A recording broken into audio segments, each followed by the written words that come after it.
Everyone, welcome back to our channel bond of learning. आज हम इस वीडियो में इंग्लिश के जो ओरल क्वेश्चंस हैं for class 1 and 2 grade 1 and 2 के जो स्टूडेंट्स हैं उनको ओरल के एग्जाम में किस टाइप के क्वेश्चंस पूछे जाते हैं वो देखेंगे। इस टाइप के जो क्वेश्चंस हैं आप उनसे डेफिनेटली पूछिए, क्योंकि ये जो क्वेश्चंस हैं ये उनको रिटन एग्जाम में भी हेल्प करने वाले हैं और साथ में ये बेसिक क्वेश्चंस हैं जो हर बच्चे को आने ही चाहिए। आगे जाकर जब उनको इंग्लिश ग्रामर करनी होती है तो ये बेसिक क्वेश्चंस जो होते हैं वो डेफिनेटली उनको बहुत ज़्यादा हेल्प करते हैं। इसमें मैंने कोई भी रीडिंग का क्वेश्चन, राइमिंग का क्वेश्चन नहीं इंक्लूड किया है। तो लेट्स स्टार्ट द वीडियो। देखिए, सबसे पहला जो क्वेश्चन आएगा वो इस तरीके से आ सकता है और एग्जाम्स की बात ही नहीं है, आप घर पे भी डेली यूज़ में भी इनको ये सारी जो चीज़ें हैं इस टाइप के जो क्वेश्चंस हैं वो ज़रूर पूछिए। नेमिंग वर्ड्स, 2 नेमिंग वर्ड्स बोलने हैं, ठीक है। नेमिंग वर्ड्स की जगह कई बार नाउन्स भी लिखा होता है। गिव 2 एग्जाम्पल ऑफ नाउन, ठीक है।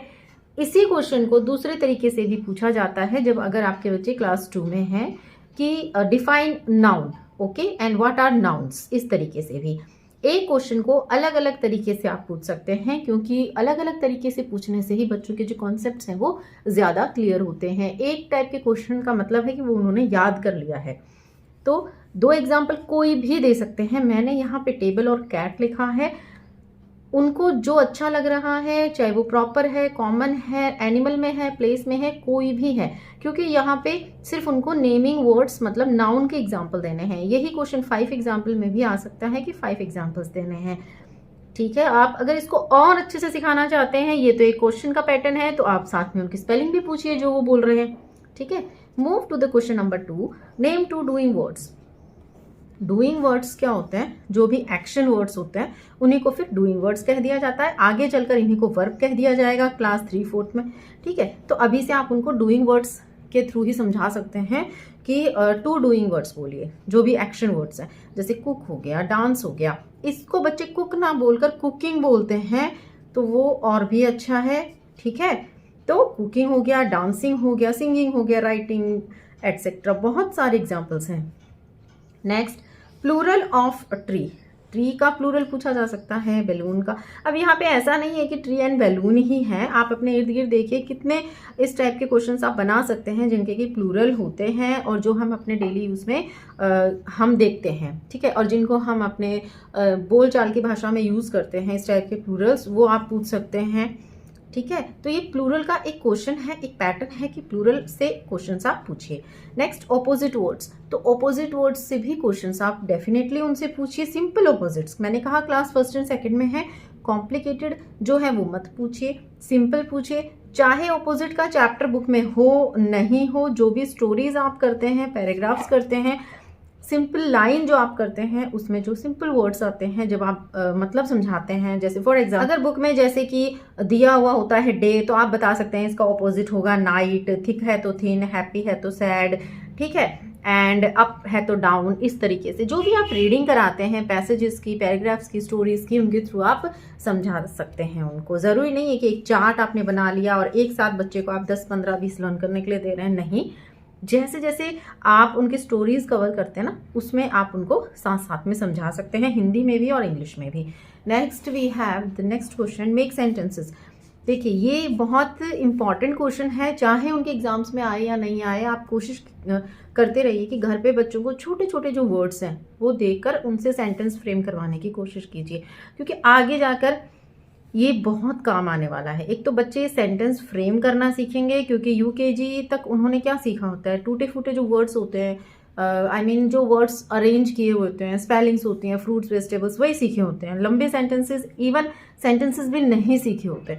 तो आप उनको इस तरीके से पूछिए और फिर देखिए, हो सकता है वो जो वर्ड आपने बोला है वो स्टोरी में से बोलें या अपनी डेली लाइफ में से बोलें या ऐसे ही बोलें, पर आप उनको ये वाले जो हैं सेंटेंसेस बनवाते रहिए। दिन में 1 से 2 बनवा सकते हैं, ठीक है, क्योंकि एक साथ मेक सेंटेंस किसी को नहीं आते हैं। हमने भी, आपने भी ऐसे ही सीखे होते हैं। वर्ड मीनिंग्स एंड जो मेन मेक सेंटेंसेस होते हैं वो डेली लाइफ से ही कनेक्टेड होते हैं, हम डे बाय डे ही उनको सीखते हैं। Next, spell out. Spell out बहुत ही इंपॉर्टेंट है, वो इसलिए क्योंकि ओरल में तो ये इंपॉर्टेंट है ही है, साथ में रिटन में भी जब ये वर्ड्स उनके क्वेश्चन आंसर्स में आएंगे, यही वर्ड्स उनको पैराग्राफ में आएंगे, तो अगर उनकी स्पेलिंग्स पहले से उनको लर्न है, सिंपल सी बात है, लर्न है इट मीन्स उनका प्रोनाउंसिएशन भी उनको आता है, ठीक है, और लर्न भी है, तो वो आसानी से उसको लिख पाएंगे, ठीक है। तो रिटन वर्क को बहुत ईजी कर देता है जो ये स्पेलिंग वाला ओरल पोर्शन है, ठीक है। तो ये स्पेलिंग आप दीजिए, ये मैंने कुछ स्पेलिंग्स ली हैं, देखिए रनिंग हो गया, रनिंग में रन की स्पेलिंग आती है, उसी में डबल एन करना है, बट कहीं कहीं डबल नहीं भी होता है, जैसे राइटिंग की स्पेलिंग, राइट एक स्पेलिंग होती है, राइटिंग में ऐसा होता है, रिटन में 2 टी आते हैं, ठीक है। कमिंग का जो है ये तो बहुत कॉमन एरर है कि बहुत से लोग डबल एम कर देते हैं, बट इट्स सिंगल एम। इस तरीके से प्लेइंग हो गया, ज़रूरी नहीं है, ये एक्सेप्शनल वर्ड्स ही आप उनको सबसे पहले सिखाएं, ये मैंने इसलिए लिया है क्योंकि ये डेली यूज में आने वाले कुछ कुछ वर्ड्स हैं। Next we have okay, this is a big house, ठीक है। तो यहाँ उनसे पूछा जा सकता है कि find out the describing word in A given sentence. तो आप ये मत सोचिए कि इस टाइप के क्वेश्चंस रिटर्न में ही आते हैं, मैडम ऐसे भी पूछ सकती हैं, this is a big house, इसमें जो डिस्क्राइबिंग वर्ड है वो क्या है। आगे क्लासेस में इन्हीं को एडजेक्टिव कहा जाता है, तो आपको कंफ्यूज नहीं होना है कि एडजेक्टिव्स क्या हैं, यही है, ठीक है। तो this is a big house में हमारा बिग जो है वो एडजेक्टिव है, क्यों? क्योंकि ये हाउस के बारे में है। जो वर्ड्स नाउन के बारे में हमें कुछ इंफॉर्मेशन देते हैं वो होते हैं हमारे एडजेक्टिव्स या डिस्क्राइबिंग वर्ड्स। तो इसमें आप अगेन बच्चों को जब ये वाला टॉपिक सिखाएं तो साथ में रिवाइज कराइए कि बिग है, तो ये बिग किसके लिए यूज हो रहा है, हाउस, और हाउस क्या है, इट्स ए नाउन, ठीक है। इस तरीके से आप उन्हें समझाइए। नेक्स्ट वी हैव, इसी में देखिए एक और एग्जाम्पल है, Ritesh is a tall boy.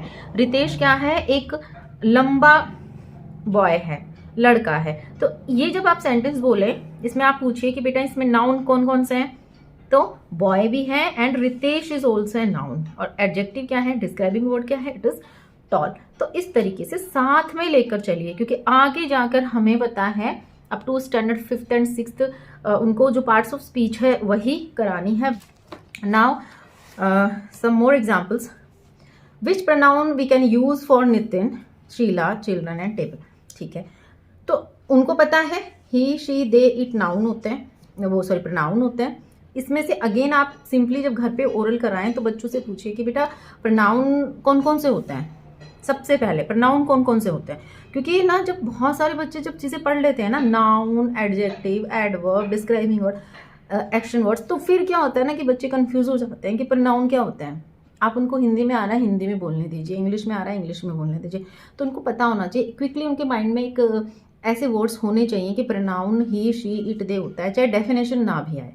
अब ओरल में इस तरीके से पूछा जाएगा कि नितिन के लिए कौन सा प्रोनाउन हम यूज करेंगे, ही और शी, इस तरीके से भी पूछ सकते हैं, ऑप्शन देकर डायरेक्टली भी पूछ सकते हैं, तो ही, शीला, शी, चिल्ड्रन प्लूरल है तो दे, टेबल सिंगुलर है, नॉन लिविंग थिंग है तो इट। इस तरीके से आप इसमें बहुत सारे एग्जाम्पल्स इंक्लूड कर सकते हैं। Name any two proper nouns, ठीक है। प्रॉपर नाउन्स कौन से होते हैं, जो स्पेसिफिक होते हैं, ठीक है। तो जैसे ताजमहल, अनीता, इस तरीके से। नाउन पे डिटेल वीडियो आपको चैनल पे बहुत सारे मिल जाएंगे, जिनमें कॉमन नाउन को कैसे डिफ्रेंशिएट करना है प्रॉपर नाउन से, नाउन्स क्या होते हैं, पिक्चर की हेल्प से आप बच्चों को नाउन का जो कॉन्सेप्ट है प्रॉपर एंड कॉमन का वो भी कैसे समझा सकते हैं, ऐसे बहुत से वीडियोस हैं, आप इंग्लिश प्लेलिस्ट में जाइए आपको मिल जाएंगे। Next, 2 lines on your favourite toy. इस तरीके के जो कॉमन टॉपिक्स हैं उन पे भी आप 2 लाइनें 3 लाइनें बच्चों को बुलवा सकते हैं, जैसे फेवरेट टॉय हो गया, फेवरेट कार्टून हो गया, फेवरेट फ्रूट हो गया। आप कोशिश कीजिए कि वो इंग्लिश में फ्रेम कर सकें 2 से 3 सेंटेंसेस ऐसे टॉपिक्स पे। Next, book is dash the table. ये देखिए प्रपोजिशंस के क्वेश्चन होते हैं, ये रिटर्न में डेफिनेटली आते हैं और ओरल में भी ऐसे क्वेश्चन पूछे जाते हैं। Book is dash the table, क्या होगा, इन और on the table. Boat is sailing dash the lake, in और ऑन, इन द लेक।